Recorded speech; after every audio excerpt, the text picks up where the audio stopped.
Hello, welcome to the Jazz Ranch, hip cats, groovy chicks, and finger-popping daddies. I'm your alternate dominant ego man. You can call me Mr. Ego if you like. And you know, the Cage, he told me he was going to put on a video where he was going to sing and play piano at the same time. He was going to accompany himself as a singer. I said, you can't sing. What do you know about singing? I said, you should get me to sing. He said, no, I got the gig down at the Tropicana in Atlantic City years ago. I got that because I was able to sing and play the piano at the same time. I said, I understand that it's good to be a singer and a piano player at the same time, but you should get me to sing for you because I can sing better than you. He said, no, you'll screw it up. You'll over dramatize it. You'll do all these things that people won't like. And I said, nah, what are you talking about? You don't know what you're talking about. Anyway, we got into a big argument about this. Uh-oh. I see him coming up the walkway now, and he's got the guard dog with him. That means I'm in trouble. I'm going to have to get out of here. I got to split in a hurry. I'll see you. Bye-bye. Hello, friends. Welcome, hip cats and groovy chicks. I'm sorry about the altered dominant man. You know, he hones in on my videos and tries to take over, and he thinks he's a better singer than I am. Well, that may be true, but you won't get to hear him.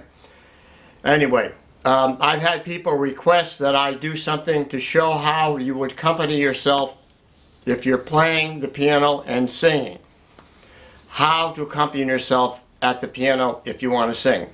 And many people want to do this, and I would recommend that you try to do this and learn how to do it. You know, people accompany themselves on the guitar and on the piano, and some of these people are the most successful people in the world who do this, are able to do this. So it's an important thing to know how to do it. So I'm going to give you my take on it, how I would accompany myself singing at the piano. If you bear with my singing, then I hope you learn something from this and you will write to me and tell me that you did learn something from it. Here we go with just a lesson on how to sing and play and accompany yourself at the piano. Here we go.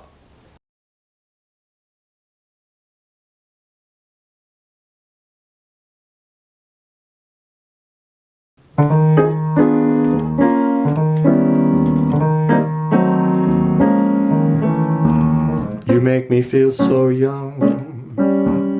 You make me feel as though spring has sprung. And every time I see you grin, I'm such a happy individual. The moment that you speak, I wanna go play hide and seek. I wanna go and bounce the moon just like a toy balloon. You and I were just like a couple of tots. We're running around the meadow, picking up lots of forget-me-nots. You make me feel so young. You make me feel there are songs to be sung and bells to be rung, a wonderful fling to be flung. And when I'm old and gray, I'm gonna feel the way I do today, 'cause you make me feel so. You make me feel so. You make me feel so young.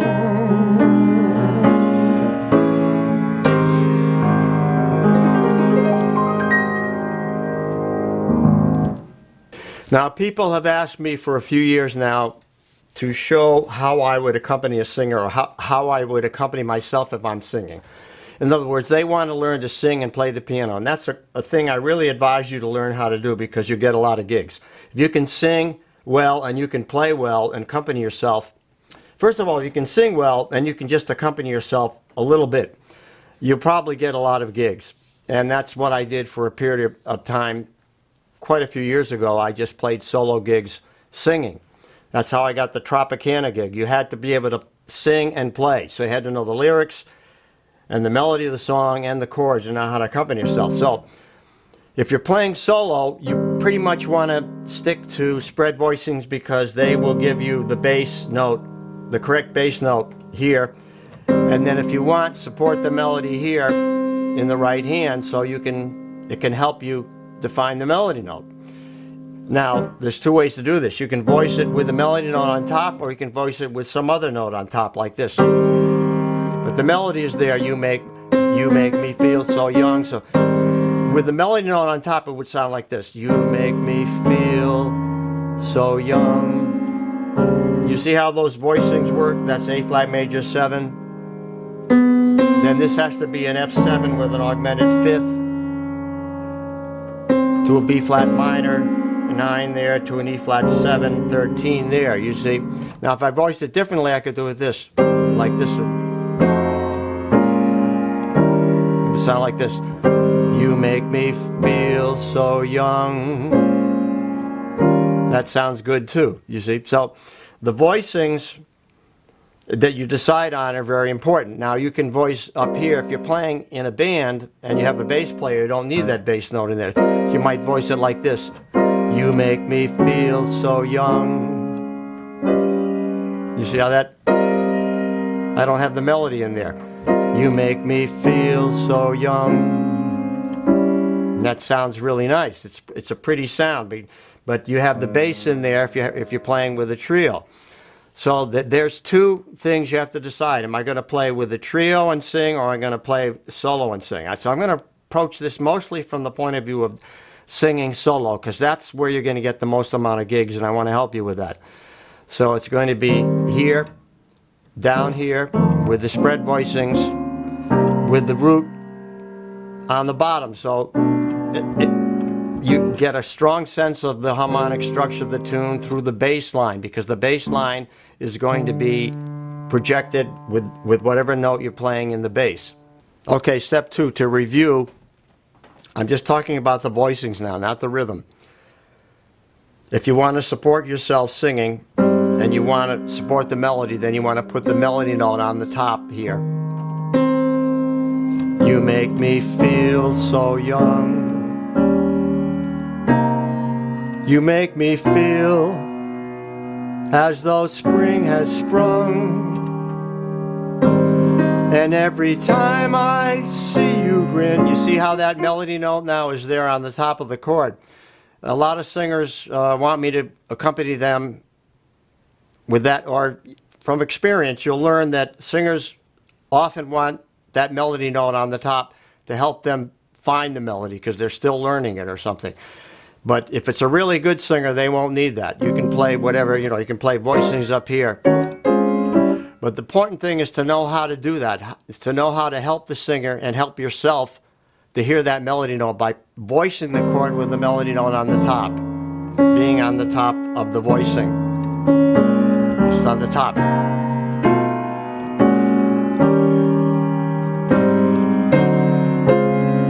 See how that melody is there? But now you're not getting in the way of the vocal line. You're just laying the chord down. You're not going... You don't want to double the melody line that the singer is singing, unless they need that, unless they're learning it. If they're learning it, then you can play it.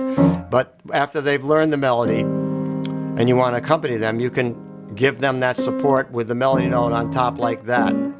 So that's one voicing. The other one, after they really know the song well, is to not play the melody note, but play the voicing, maybe with the fifth on the top or different notes like this. Here's with the melody on top.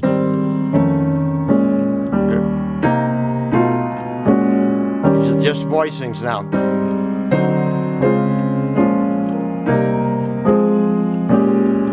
Now, here it is without the melody on the top.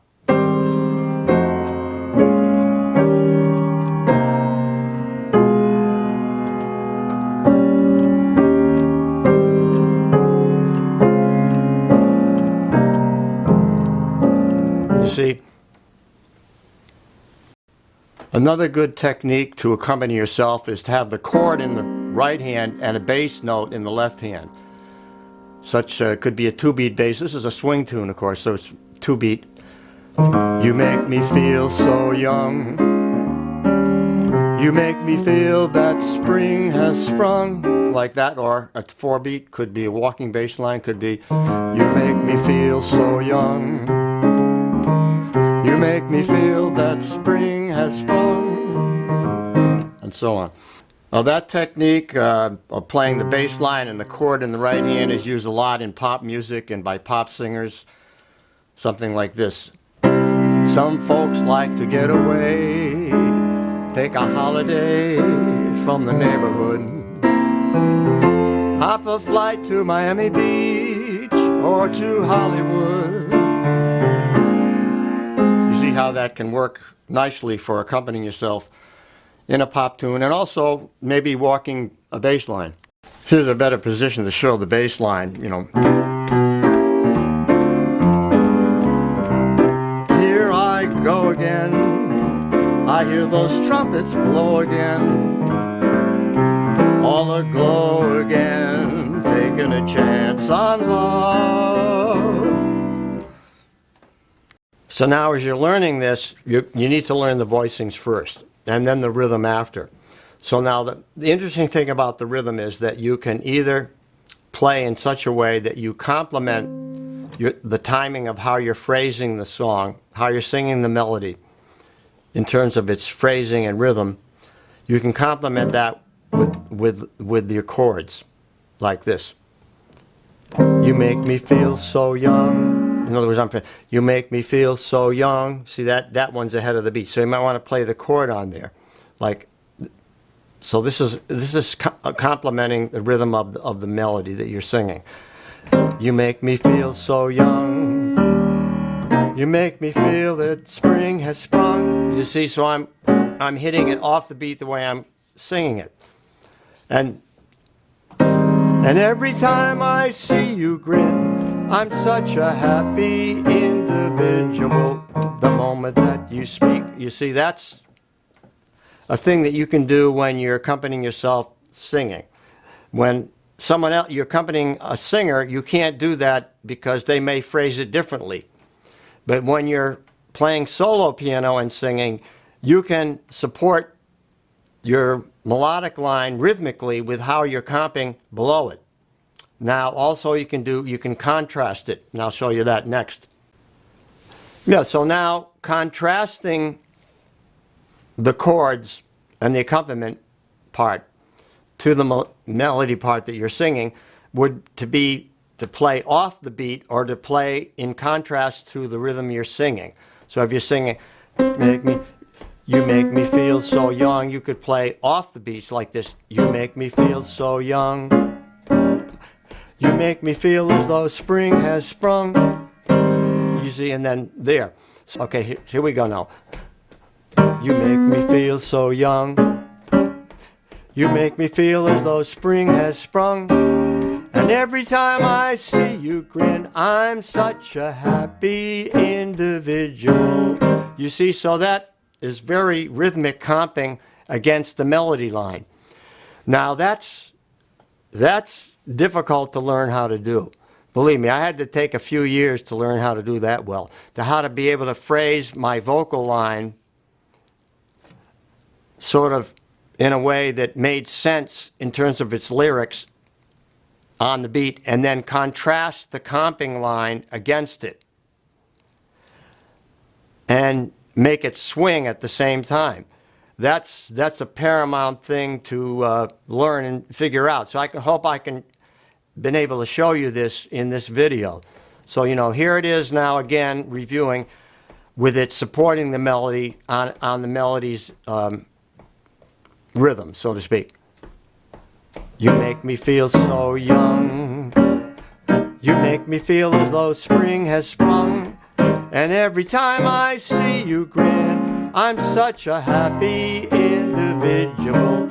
And then you and I, we're just like a couple of tots. You see how that's right with the rhythm of that I'm singing. Against it would be, you make me feel so young. You make me feel as though spring has sprung. And every time I see you grin, I'm such a happy. So you need to really, one way or the other is not the best. The best combination is to use both versions. In other words, on the beat with the rhythm, and then off the beat against it, like this. Make me feel so young. You make me feel as though spring has sprung. And every time I see you grin, I'm such a happy individual. You and I, we're just like a couple of tots, the top of a bed, and so on.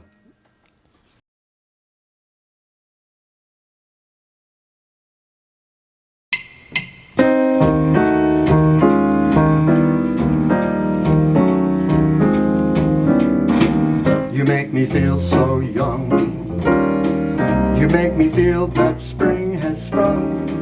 And every time I see you grin, I'm such a happy individual. The moment that you speak, I wanna go play hide and seek. I wanna go and bounce the moon, just like a toy balloon. You and I, we're just like a couple of tots. We're running around the meadow, picking up lots of forget-me-nots. You make me feel so young. You make me feel there are songs to be sung and bells to be rung, a wonderful thing to be flung. And when I'm old and gray, I'm gonna feel the way I do today. 'Cause you make me feel so. You make me feel so. You make me feel so young.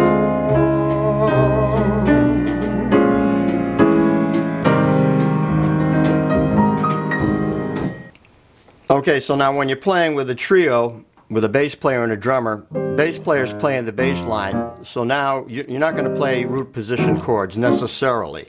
You can do that, but sounds better, I think, to play rootless voicings. Now I have videos on rootless voicings and also on spread voicing, so, and bass line, numerous ones on my playlist, so I'm not going to go into the detail of every one of these voicings, but I just want to show you how, you know, you can play and then play a little fill like. That's a little bit difficult to do when you're singing, but if you're accompanying someone, you know, and you're not thinking about your singing and staying in tune and all that, you see you can put little fills.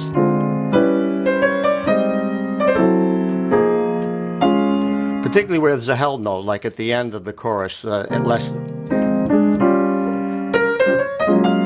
into the bridge there, little fill, you know.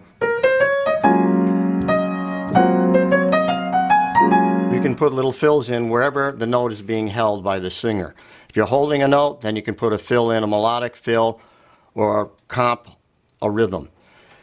And that works best when you're playing a ballad or you're singing a ballad, you know, like you're holding a note, sustained note, put a little fill in there, you know. I'm as helpless as a kitten up a tree. Like there's where your fills will happen when the singer is holding the note. So now this really depends on your own personal taste. If you'd rather accompany and support the melody and the rhythm of the melody that you're singing, that's fine. If you'd rather contrast it and play against it or comp against it, that's your decision. They're both good. So I would just say find what, you know, try both of these out and these concepts, and then figure out what feels best to you. And that's what you go with. Signing off from the Jazz Ranch, thanks so much for joining me this evening. And until next time, I will say, in the words of my great friend Hermie Dressel up there looking down at us with pity, he's saying, swing loose. And we'll see you next time around. Bye-bye.